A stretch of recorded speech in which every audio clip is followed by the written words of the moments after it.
Good morning! It's Tuesday, so you know what that means. It is Tech Talk Tuesday. Thank you so much for joining us. We are excited to be here. Absolutely. Each week we come to educate and support our business community.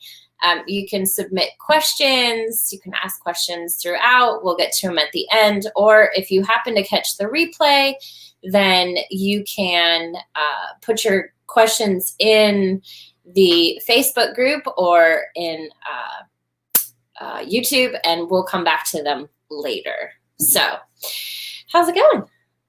It's good. It's good. I'm trying to get used to not having a goatee again. I had to shave it off to play Jack Skellington this weekend at Scavenger Hunt, and I almost think it was easier to get used to shaving my head than shaving my goatee. So, but I'm trying to grow it back. So. Yeah. But anyway, how are you? Good. The scavenger hunt was a hit. For those of you who may not know, we put on a scavenger hunt for the neighborhood. A lot of the neighbors, we couldn't have done it without them. Everybody kind of took a big role and created their station, and it was awesome. It was a lot of fun. It was a lot of fun. Great turnout. So I'm not sure who had more fun, all the kids doing the hunt or all the parents. All the adults. Yeah, I think scared the kids. Yeah, and I think it's definitely something we're going to continue on doing. I think so. Anyway, today we are talking about managed services. Mm-hmm. So Wayne, what is it? A managed service. So, I think we can all agree that every business needs IT at some level, right? So everybody's got PCs, everybody's got a network, you got modems, you got routers, you got email. But the problem is a small business can't afford an in-house resource for their IT, so they turn to outsource IT, which you think about, it's like having a fully staffed IT department at a fraction of the cost. Yeah. So, because the reality of it is, as you always say, IT is ever changing, and it's a lot to keep up. And as a small business is growing, it's hard to keep up with all the, are your backups backing up correctly? Because sometimes those things happen. They get links get broken, and are all your patches and updates happening? Is your cybersecurity up to date, and is it updating? Or as we always talk, it should be updating at least a couple of times a day. So these things can become very overwhelming for a business owner who's trying to do it himself. And so really, the managed service is kind of a breakaway. It's a departure from the old, and it's kind of a new way of how businesses are handling their IT. So why would a business consider this service over a standard like chuck in a truck, break and fix it? Break fix stuff. Yeah. No, it's a great question. And we get this question a lot. So, what a managed service contract does is it focuses on prevention and not just a reaction. What many companies have, especially companies, they'll have just kind of a break fix agreement with an IT company, which is fine. But when things break, now your business is down and impacted while you're waiting for them to come and fix it. Right. And the thing to think about in that sort of agreement or arrangement is that, and here's kind of a lean in moment, right? The IT company doesn't make money unless something breaks. Right. Let that kind of marinate a little bit. Right. So, one could argue, where's the incentive for the company in that scenario, that arrangement, to really help prevent things, because they need to make money. They're a business, right? Right. So, that's in what we often see is, we talk to customers and they say, well, listen, I've looked at managed service and it cost X and I only paid this for, on average monthly for coming and fixing things. And what they don't factor in is, what is the impact on the business while they're down? And that varies from business to business. Some businesses can be down for half a day and it doesn't cost them that much. And some businesses are impacted a lot. And so you really have to factor that in. What a managed service contract does is it focuses on monitoring and resolving issues before they disrupt the business. And there's the key. And there's a couple of things that businesses really like about this. Number one, it is a fixed monthly expense. It can be a business operating expense. So for cash flow and business planning, that's a really nice feature to have. But I think the thing that works best and what businesses enjoy the most of these contracts is the accountability. Yeah. And so if you think about this, and I'm going to do a second lean in moment. Normally I only do one, but I'm going to do a second one. So when you think about this, it's a partnership between the IT company and the business. And when you think about it, if in this managed service agreement, if this business is having to call the IT company multiple times a day and they're constantly down, neither one of them's happy. The business is impacted and the IT company is constantly scrambling to fix things.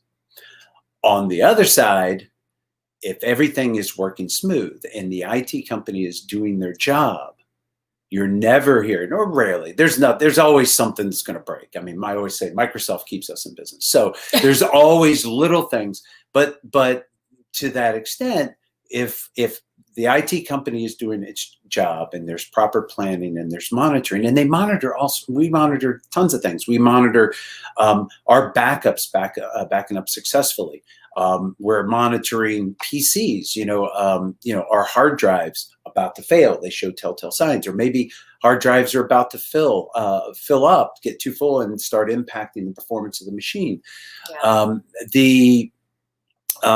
We monitor, whenever there's a cyber attack and our updates happening, are for some reason, sometimes those antivirus agents stop updating. So, when they work together, it's profitable for both sides. And I think that's the ideal scenario.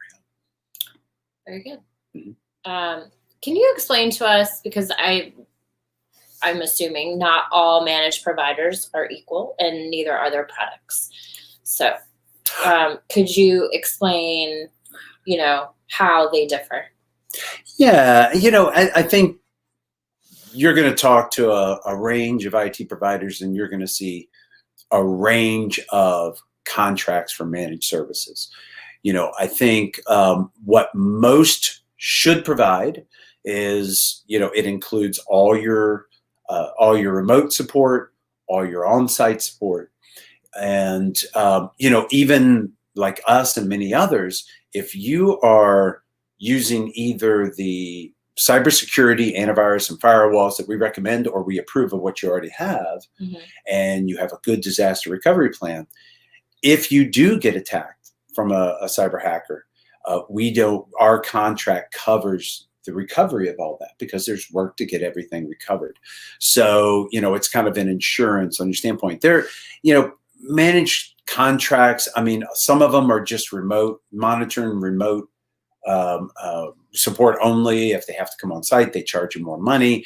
Some are just glorified break-fix contracts, special rates and response times and guarantees. And those may be fine for your type of business. So really, you take these and you apply what your business needs. But so there are a wide range of solutions for these.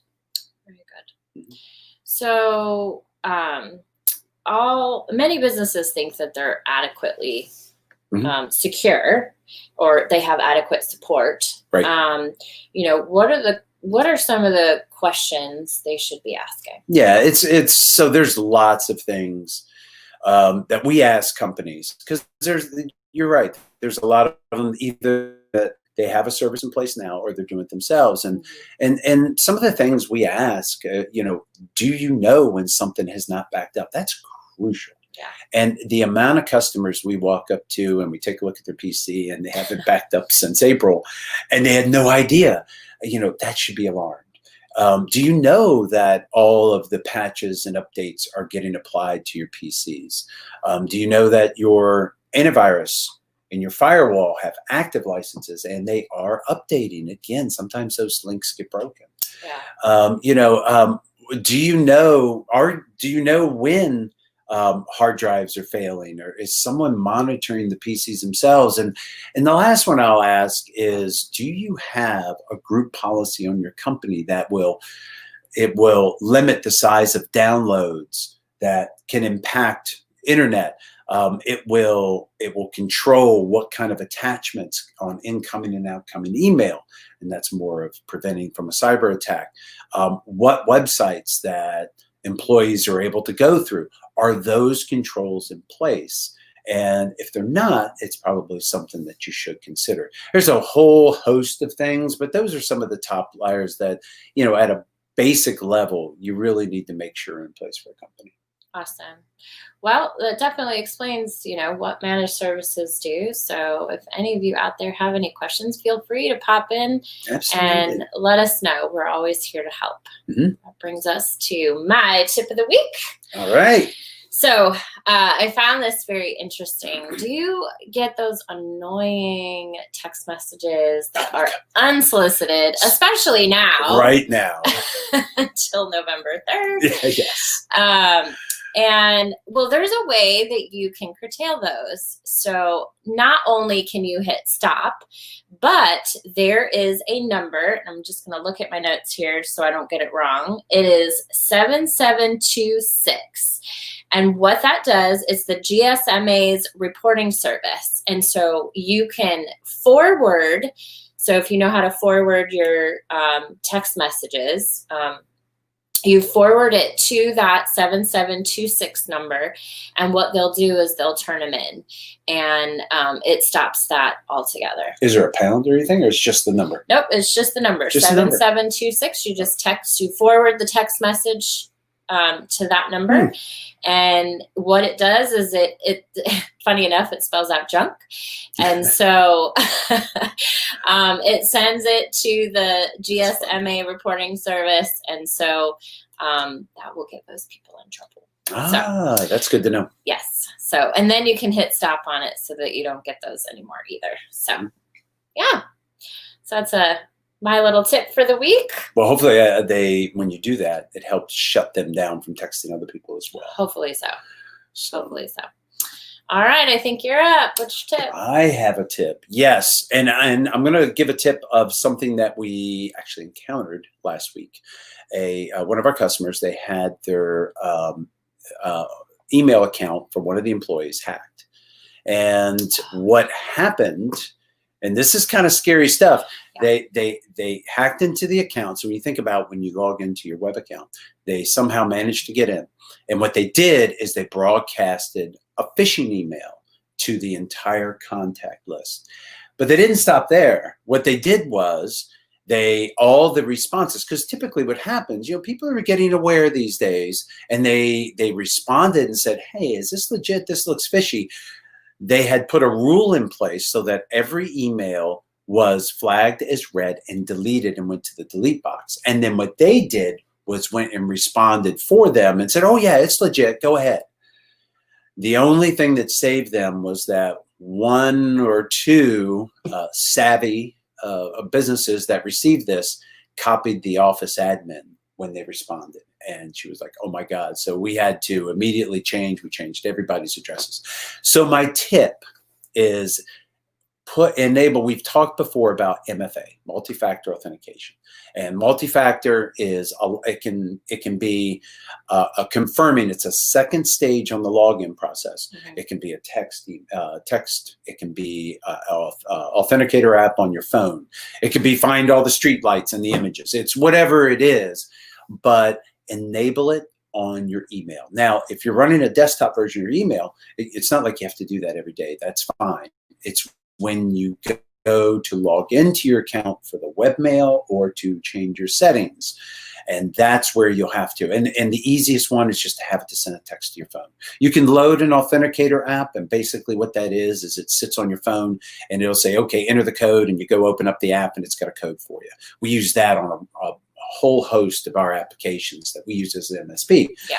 But so what that's going to keep them from being able to do is be able to go in and hack into your account. The nice thing about the text, one last thing, is that you're going to get a text, and if you didn't try to access your email account, then you know somebody else tried to. So you actually get a little feedback that somebody did that. So go in, put that little step. It's not an inconvenience, but it'll save you a world of hurt later.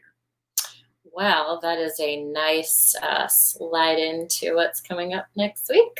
Oh, yeah, actually it was. I didn't even think about that. So next week, we are going to talk about how to identify a phishing text message, a scam message.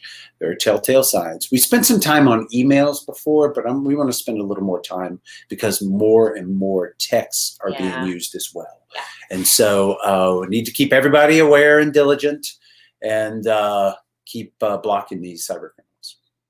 Like we say, IT is ever changing. It's ever changing. So we're keeping you up to date. We're a necessary evil. Shouldn't say that, but no, you should. We are necessary, though. It's we all have to be aware. It's just the way it is. Yeah. Well, we don't have any questions as of right now, but again, please just pop them in. We go back and we check, and that concludes our episode for today. It does. This is episode 23, so soon we are coming to 25, and we promised something special. So that will be in a couple weeks, so stay tuned for that. Until next week, we hope you guys have a great week. Thanks again for joining us, and we'll see you soon. Bye now.